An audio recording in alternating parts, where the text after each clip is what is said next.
मोदी जी को तीसरी बार प्रधानमंत्री बनाना है या नहीं बनाना है? अनुराग जी को फिर से सांसद बनाना है या नहीं बनाना है? तो ऐसी आवाज नहीं चलेगी। मेरे साथ दोनों हाथ उठाइए, उठाइए दोनों हाथ, विजय के संकल्प की मुट्ठी भींचिए और प्रचंड आवाज से बोलिए जय श्री राम, जय जय श्री राम। भाई पीछे खड़े वो लोग थोड़ा आगे आ जाओ, धूप में कोई दिक्कत नहीं आएगी। 15-20 मिनट में पीछे खड़े आगे आ जाइए जरा। ये लॉबी में खड़े हैं वो भी आ जाए जरा, आगे आओ भाई सभी लोग। भाइयों बहनों, मेरे साथ मंच पर उपस्थित मानवेंद्र सिंह जी, श्री SP सिंह बघेल जी, मनोहर लाल पंत जी, प्रकाश पाल जी, राम रतन कुशवाहा जी, संत विलास सीवरे जी, श्री नागेंद्र गुप्ता जी, श्री जगदीश चौहान जी, राजकुमार जैन जी, हेमंत परियार जी, रवि शर्मा जी, राजीव परिया जी, बहन रश्मि जी, श्रीमती रमा निरंजन जी, बाबूलाल तिवारी जी, और आज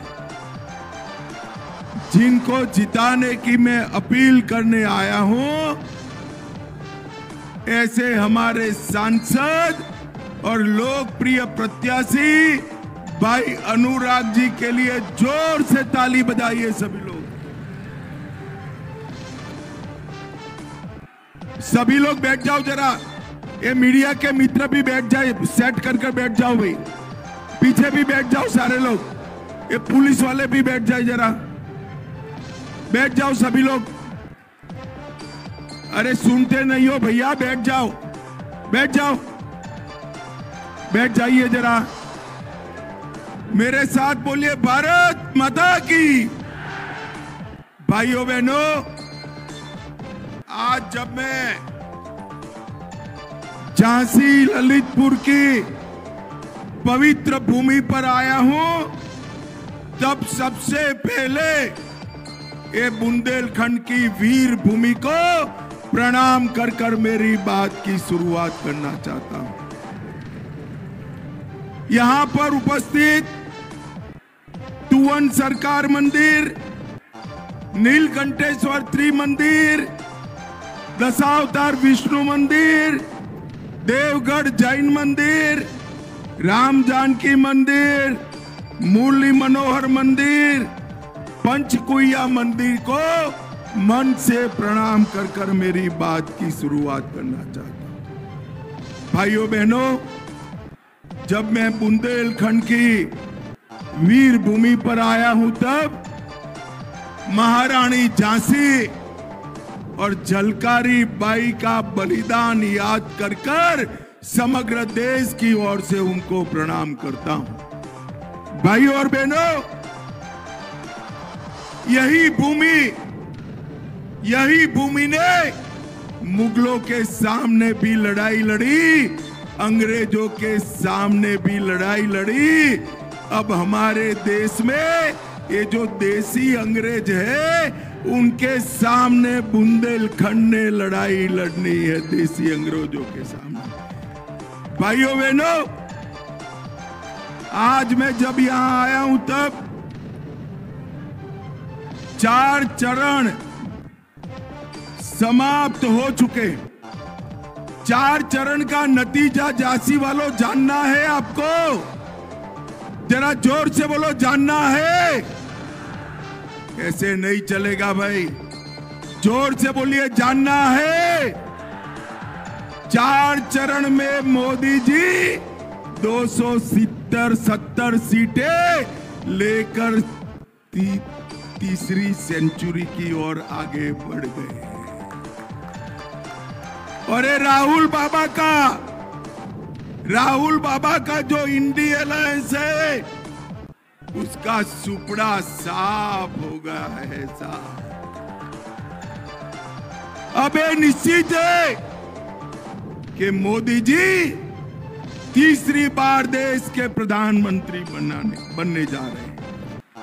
अब ललितपुर वालों, आप अनुराग भाई के नाम के सामने एक कमल का निशान है, वहां बटन दबाओगे तो आपका वोट सीधा नरेंद्र मोदी को मिल जाएगा, नरेंद्र मोदी जी को मिल जाएगा। और आपका ये वोट नरेंद्र मोदी जी को तीसरी बार प्रधानमंत्री बनाएगा, इस देश के अर्थतंत्र को तीसरे नंबर का अर्थतंत्र बनाएगा।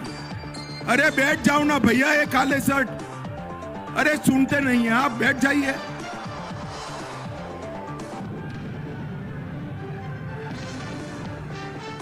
हो गया यार, वो भी अपना काम कर रहे हैं, आप भी बैठो बैठो बैठो, अरे बैठो भैया।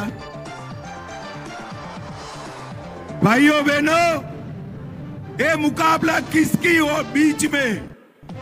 एक और 12 लाख करोड़ के घपले घोटाले करने वाला ये India alliance, Rahul Baba and company.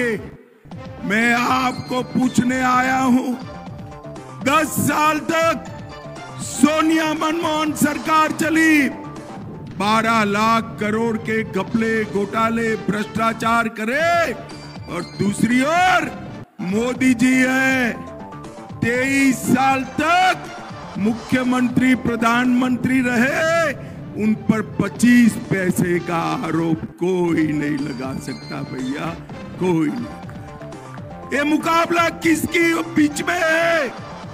एक और चांदी की चम्मच के साथ पैदा हुए राहुल बाबा और अखिलेश यादव, और दूसरी ओर गरीब चाय वाले के घर में पैदा हुए हमारे नेता नरेंद्र मोदी है, नरेंद्र मोदी। एक और थोड़ी गर्मी बढ़ते ही बैंकॉक थाईलैंड छुट्टी जाने वाले राहुल बाबा है, और दूसरी ओर 23 साल से दीपावली की भी छुट्टी लिए बगैर दीपावली के दिन सरहद पर जवानों के साथ बिताने वाला नरेंद्र मोदी है। भाइयों बहनों, ये लोग दो गुटों के बीच में आपको तय, अभी रहने दो भाई। है ओ ए बैठ जाओ बैठ जाओ। भाइयों बहनों, ये दो गुटों के बीच में तय करना है। एक और राम भक्तों पर गोली चलाने वाली समाजवादी पार्टी है, और दूसरी ओर राम मंदिर बनाने वाले नरेंद्र मोदी। भाइयों बहनों, मुझे बताओ, अयोध्या में राम मंदिर पहले बनना चाहिए था या नहीं बनना चाहिए था? अरे जोर से बोलो, बनना चाहिए था या नहीं बनना चाहिए? 70 साल से Congress party, Samajwadi party, Bahujan Samajwadi party Ram मंदिर को रोक कर रखी। समाजवादी पार्टी ने कार सेवकों पर गोलियां चलाई, भून दिया, सरयू में डाल दिया। आज मोदी जी को आपने दूसरी बार प्रधानमंत्री बनाया। मोदी जी ने 5 ही साल में केस भी जीता, भूमि पूजन भी किया, और 24 जनवरी को प्राण प्रतिष्ठा कर जय श्री राम कर। भाइयों बहनों, पूरी दुनिया राम उत्सव में मग्न थी, और ये अखिलेश, डिंपल भाभी, राहुल भाई, प्रियंका जी, इस सबको निमंत्रण था, मगर वो नहीं गए। निमंत्रण होने के बावजूद नहीं गए। मैंने पूछा, राहुल बाबा आपको निमंत्रण था, आप क्यों नहीं गए? जवाब नहीं देते हैं। झांसी वालों, मैं बताऊं क्यों नहीं गए? बताऊं क्या? वो इसलिए नहीं गए कि अपनी वोट बैंक से डरते हैं, वोट बैंक से डरते हैं। उनकी वोट बैंक, ललितपुर वालों, झांसी वालों, आप लोग नहीं हो। उनकी वोट बैंक बांग्लादेश से आए हुए घुसपैठिए है, घुसपैठिए। मुझे बताओ भाइयों बहनों, जो राम की प्राण प्रतिष्ठा में न जाए, उनके साथ ओरछा राम दरबार वाले रह सकते हैं क्या? अरे जोर से बोलो, रह सकते हैं क्या? भाइयों बहनों, उनकी वोट बैंक की लालच, इसकी नौबत यहां तक आ गई है कि अभी अभी एक कांग्रेस के एक नेता मणिशंकर अय्यर बोले कि पाकिस्तान को सम्मान दो, उनके साथ एटम बम है, एटम बम। पाक ऑक्यूपाई कश्मीर क्यों मांगते हो? भाइयों बहनों, मुझे आज ललितपुर वालों का जवाब सुनना है। ये पाक ऑक्यूपाई कश्मीर भारत का है या नहीं है? जोर से बोलो, है या नहीं है? ये कहते हैं एटम बम के डर से पाक ऑक्यूपाई कश्मीर छोड़ दो। मैं ललितपुर की जनता को कहकर जाता हूं, ये नरेंद्र मोदी सरकार है, एटम बम से नहीं डरती है। पाक ऑक्यूपाई कश्मीर भारत का है, रहेगा और हम लेकर रहेंगे।